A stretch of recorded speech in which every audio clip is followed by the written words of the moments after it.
Lucas 24, 13 a 35.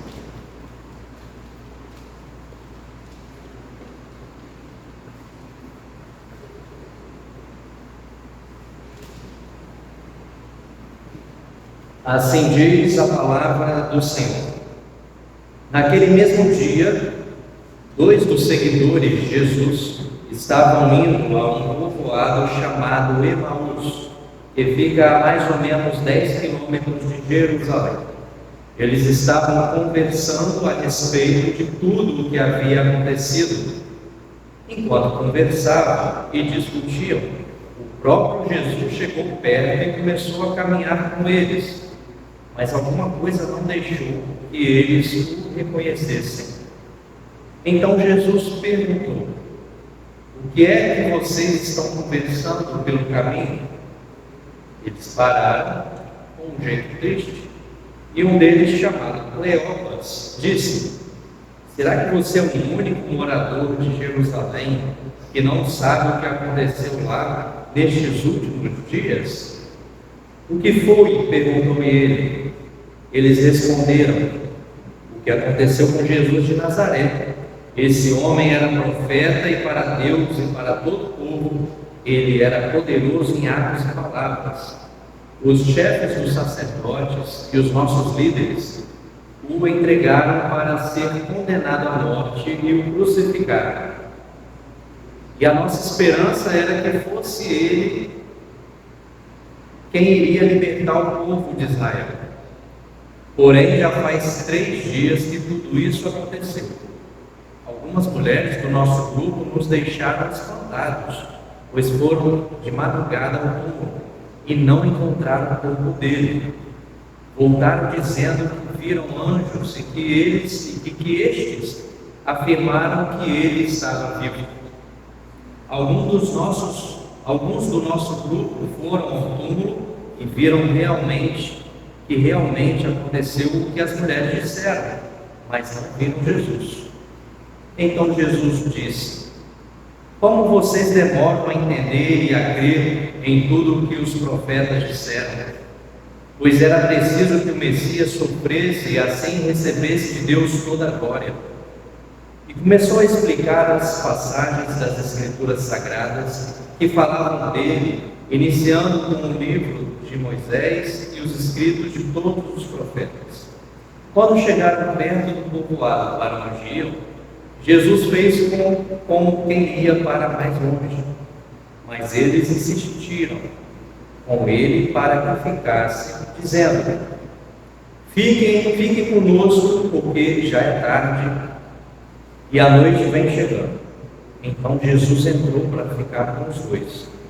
Sentou-se à mesa com eles, pegou o pão e deu graças a Deus. Depois partiu o pão e deu a eles. Aí os olhos deles foram abertos e eles reconheceram Jesus, mas ele desapareceu. Então eles disseram um para o outro: não parecia que o nosso coração queimava dentro do peito quando ele nos falava na estrada e nos explicava as Escrituras Sagradas? Eles se levantaram logo e voltaram para Jerusalém, onde encontraram os 11 apóstolos reunidos com outros seguidores de Jesus. E os apóstolos diziam: de fato o Senhor foi ressuscitado e foi visto por Simão. Então os dois contaram o que havia acontecido na estrada e como tinham reconhecido o Senhor quando ele havia partido o pão. Amém. Podem se sentar.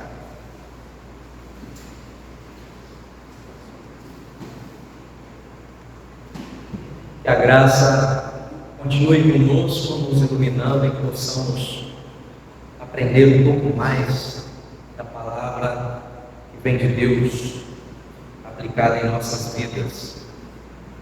Antes eu quero lembrar da minha alegria quando eu estou com esse texto.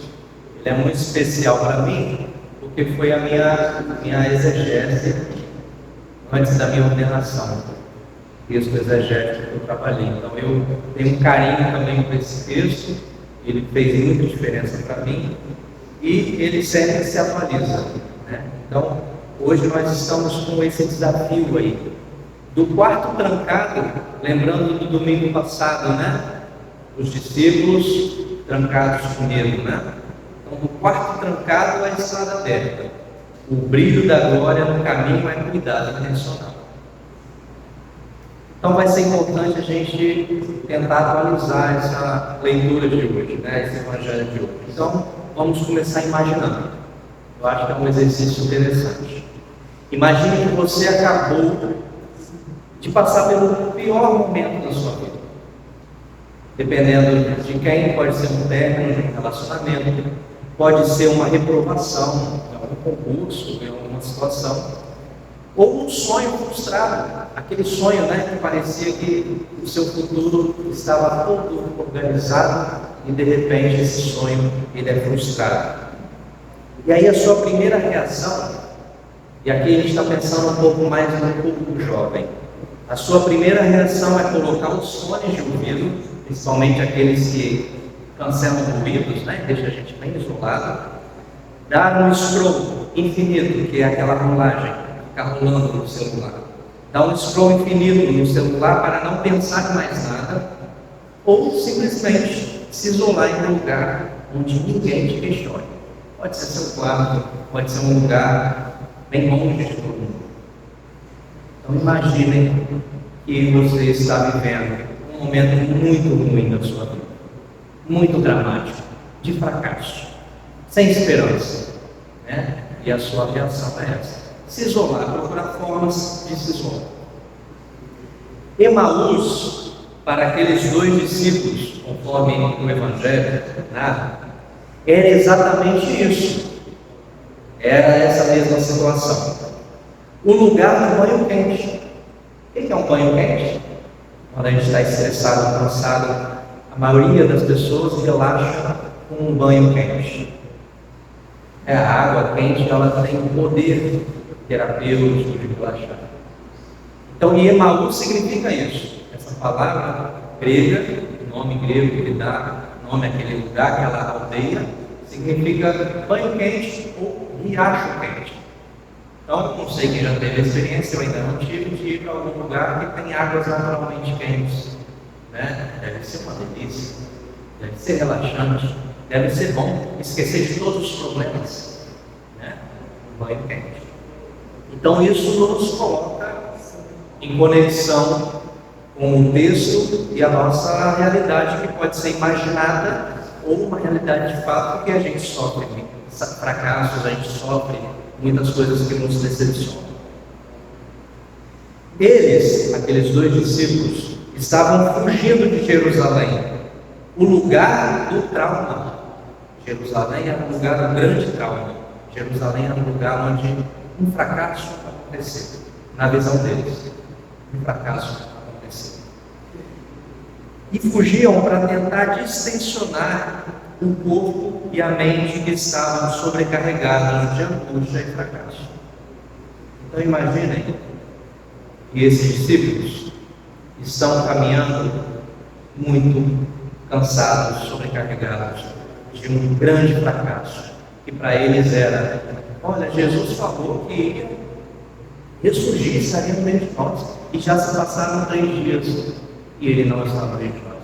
Isso é uma traição. Eu não contava com isso. Isso é uma rasteira. Olha a frustração, né?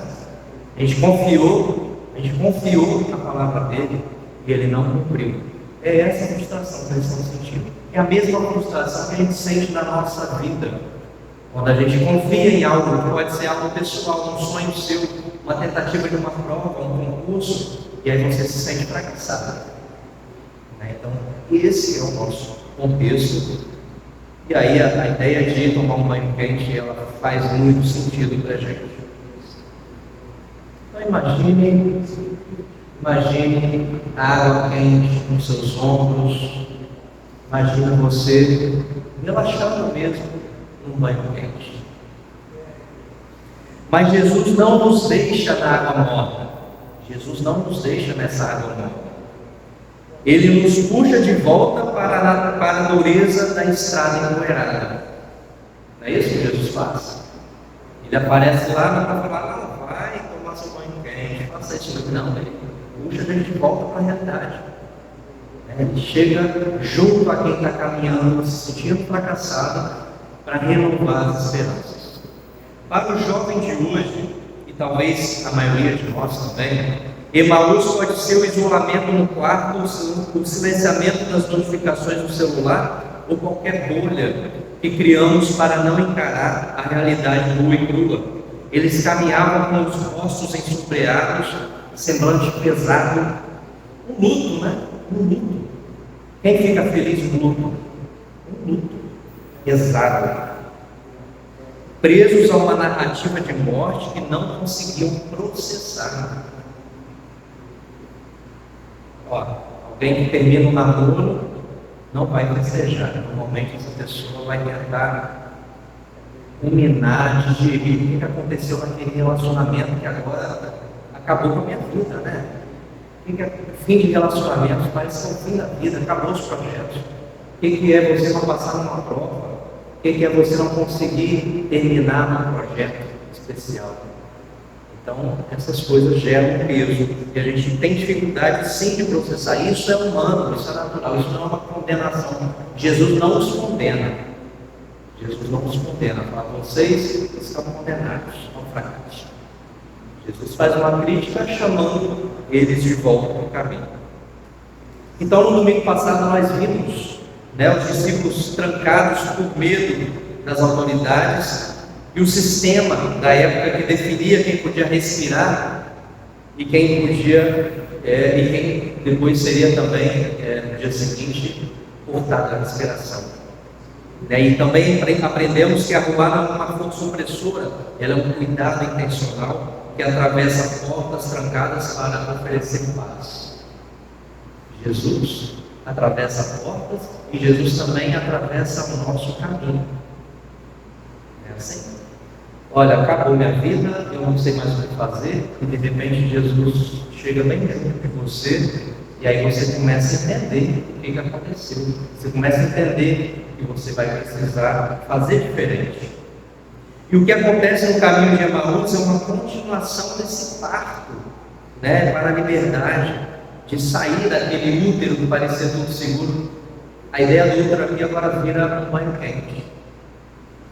Nós estamos seguros, relaxados no banho quente.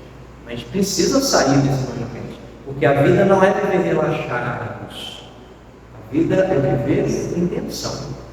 A nossa vida é viver em tensão. Nós vivemos em tensão. E saber viver na tensão é saber encontrar felicidade, saber encontrar conquistas, saber superar. A vida em tensão é isso. Então, eles estavam trancados pela insensatez e pela lerdeza. Jesus se aproxima não como um invasor espiritual, mas como um participante da vida, caminhando ao lado deles para realizar uma instrução praxis. Agora veio o pastor com um academicismo que a gente estava criticando. Por que o pastor trouxe a instrução praxis? Essa instrução não é uma aula teórica de faculdade, é uma exegese pascal. O pastor de novo veio com uma cadeira. Não ficou ajudando você, Vamos tentar melhorar isso. Então, uma exegese pascal feita no calor da caminhada. Então, o que é essa instrução praxis e o que é essa exegese pascal? Porque não está fazendo sentido para mim ou para você. Então vamos falar de outro jeito. Jesus, ele releu a história de dor daqueles discípulos. Jesus não chegou falando vocês estão errados. Jesus não chegou falando assim, vocês têm que andar mais rápido. Ele, quando critica a lerdeza deles de compreender, ao mesmo tempo ele está fazendo eles andarem. Então, Jesus releu a história de dor deles à luz da esperança, e isso gerou um aprendizado que logo gerou também atitude. Não foi isso? Estavam caminhando com um rumo só para relaxar, achando que agora a gente não tem mais nada que vai nos fazer bem, vamos achar uma coisa que faz bem, que é um banho quente. E aí Jesus ajuda eles a andarem e abrirem a mente. Ajuda eles a reaprenderem a ler o texto bíblico. Isso ele ensina desde Moisés e passa por todos os profetas. mostrando tudo o que deveria acontecer. Então ele estava falando para eles também: isso que vocês estão vivendo, essa dor, também estava escrita, no sentido de que todo ser humano sofre, mas todo ser humano supera, todo ser humano vive. Então Jesus chega no caminho, acolhe eles, anda com eles, e essa caminhada gera uma atitude nova. Então a instrução prática e astral é isso aqui. A gente poder reler a dor da pessoa que a gente está enfrentando, e ao reler essa dor, ajudar essa pessoa a entender a luz da esperança, que os nossos aprendizados, eles fazem a gente ter novas atitudes. Jesus conecta o que eles viveram, a dor, a tortura, a perseguição, com o plano maior de Deus, mostrando que Ele é a chave para entender a história. Ele usa o cuidado intencional, o mesmo que transformou Maria Madalena de uma seguidora dependente em uma mestra, na ressurreição. Na caminhada, Maria também teve a mesma experiência. Cada um tem uma experiência diferente com Jesus. As nossas dores são diferentes também. As pessoas sentem dor de forma diferente. As pessoas lidam com o fracasso de forma diferente. E Jesus sabe disso. Por isso ele lida com Maria de um jeito. Ele lida com os discípulos trancados de outro. Com aqueles que estão no caminho, se sentindo fracassados de outro jeito. São 3 exemplos de pessoas que têm um encontro com Jesus. E nesse encontro, ele as trata como elas são. Jesus não pegou todo mundo e botou no meio de uma bolha e falou: agora vocês façam assim. Ele pegou quem foi até o túmulo e falou para continuar a caminhada. Ele pegou quem estava enfornado dentro de um lugar trancado, com medo, e falou: saiam, continuem a caminhada. Ele chegou para aqueles discípulos que estavam no caminho, achando que o caminho não servia mais. E eles continuaram a caminhada, voltando. Então, muito interessante como Jesus trabalha nas nossas vidas, como superar as nossas dores e nos manter no caminho. Então, a gente tem essa forma de Jesus trabalhar, que é para abrir os olhos dos caminhantes. Então, às vezes nós estamos vivendo o nosso drama e a gente não consegue enxergar, mas Jesus nos ajuda a abrir os olhos. E isso é muito importante, porque é um ensinamento do nosso dia a dia.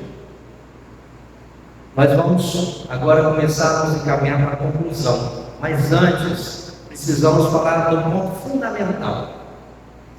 fundamental nessa leitura desse Evangelho.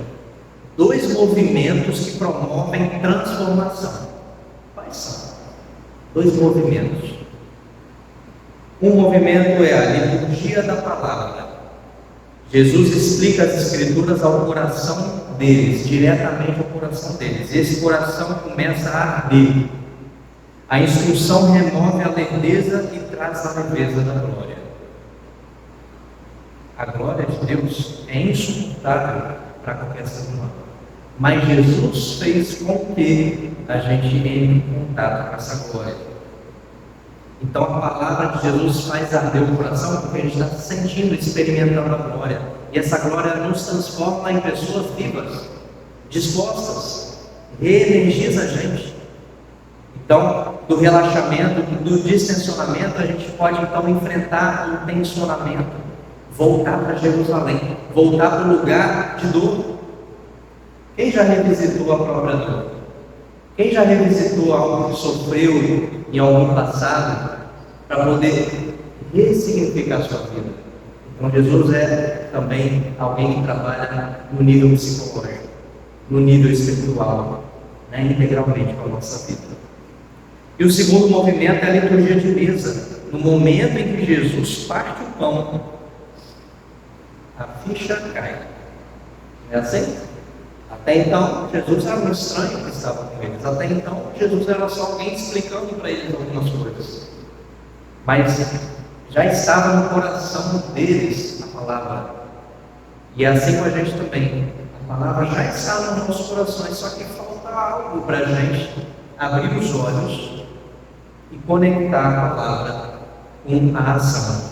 Então, quando ele parte o pão, a ficha cai. o mistério é compreendido na prática, na gratuidade do alimento partilhado. Então Jesus não cobra que eles façam algo. Jesus oferece de graça a vida. Jesus oferece um pão e na palavra. E eles ali acordam. E a partir disso eles começam a se movimentar. Então aqui a instrução se torna praxis. Aqui a palavra que Jesus deu a eles, o coração deles se torna prática. Eles não apenas sabem que Jesus ressuscitou, eles sentem a necessidade imediata de voltar para Jerusalém e compartilhar essa vida com a comunidade. A tensão que nos fazia fugir é substituída por uma intensa alegria e adoração. Então, uma pequena reflexão retórica, que é só para a gente refletir mesmo, cada um aí, antes da gente seguir. Olhe para a sua própria caminhada e responda honestamente para si mesma ou si mesmo. Se o Cristo ressurreto caminha ao seu lado agora mesmo, por que você continua silenciando a vida real, escondendo-se atrás de telas e se trancando no seu quarto de ansiedade, como se ele, Jesus, ainda estivesse em túmulo? Uma reflexão que a gente pode fazer, um exercício. Se Cristo ressurreto caminha ao seu lado agora mesmo, por que é que você continua silenciando a vida real, escondendo-se atrás das telas e se trancando no quarto de ansiedade? Nós temos ansiedade demais, como se esse Jesus ainda estivesse no túmulo. Conclusão. Para respondermos a essa pergunta e superarmos as ansiedades e medos que nos paralisam, sugiro 3 caminhos práticos de compromisso com o reino. Primeiro, vamos abandonar a semântica bélica, abandone a mentalidade de guerra onde você concorda com isso. Você está numa guerra dentro de você. Vamos abandonar essa ideia de guerra, precisando provar para você mesmo todos os dias o seu valor o tempo todo, né? Que você é alguém melhor do que outro, é a melhor versão de você mesmo. Vamos abandonar essa ideia de guerra. Pare de lutar contra a vida como se tudo fosse uma guerra de poder ou desempenho. Aceite o agir no ar, que é cuidado intencional, geração de vida e liberdade. Segunda proposta. Seja terra fértil. Seja terra fértil. A semente da palavra precisa ser retida com perseverança. Quem vive com perseverança não vive pressionado pelas tensões, pois sabe que arrumar distensiona o caminho. O Espírito de Deus arrumar distensiona a gente. E terceiro, pratique a solidariedade. A experiência com Jesus não é para o seu consumo privado em um banho quente. Eles trouxeram Jesus para dentro do banho quente, para a casa deles. Mas Jesus não entrou nesse banho quente. Ele distensionou de forma humanizada. Ele deve gerar um retorno à comunidade para compartilhar a vida, combatendo as injustiças e promovendo a justiça e a paz. Então, que a gente possa aplicar o ensinamento no caminho de Emmaus. Que possamos aceitar o convite para nascer de novo para o reino de Deus, deixando que o Cristo ressurreto transforme nossos medos em missão. Vamos aceitar que Jesus, estando ao nosso lado, nós possamos transformar os nossos medos em missão. Amém.